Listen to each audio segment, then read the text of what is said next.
We've taken the logs back to our yard at Cairntradlin and we're going to be sawmilling. This is one of my favourite days, and I'm working with sawmiller Dave Barnes and my two sons Ewan and Neil, and we're cutting through these boards, creating planks that we'll dry and end up using to make furniture.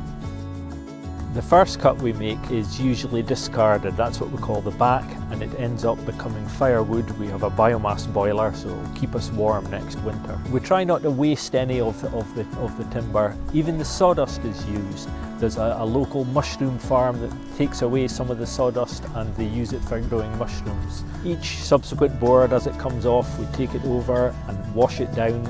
After each one has been cleaned, we will stack them in a neat pile with little pinnings between each board. The pinnings allow the air to circulate around the timber and allow it to dry gradually. One thing I always feel when we're cutting logs like this is there's a sense of responsibility to get the very best out of each log. When we load each one onto the sawmill, Dave and I will spend some time looking at it and studying which way the grain's lying and make decisions about which way we'll cut, how thick each board will be, and we'll be looking out for defects and sometimes we'll, halfway through cutting, we'll rotate the log to get the very best grain patterns. We're looking for long boards of beautiful patterns, but sometimes you've got to work your way around splits and cracks. I always find the whole process so exciting.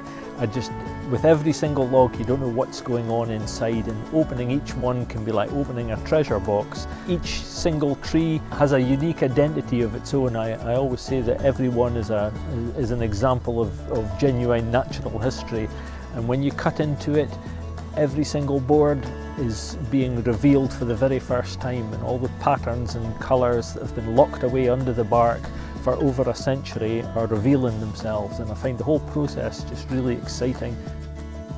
The atmosphere when you're cutting timber like this is electric, and the smell of the wood is lovely. This elm's got a really nice rich smell and the air is full of it.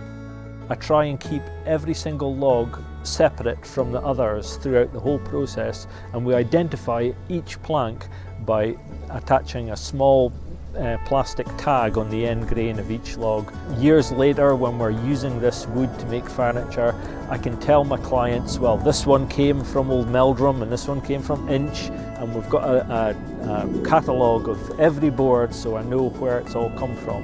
And for some people that becomes an important part of the story of their piece of furniture. So we've ended up with some really beautiful boards this session, some really rich colours and patterns, and of course I'm itching to get using them and turn them into furniture, but here's where I have to be very patient.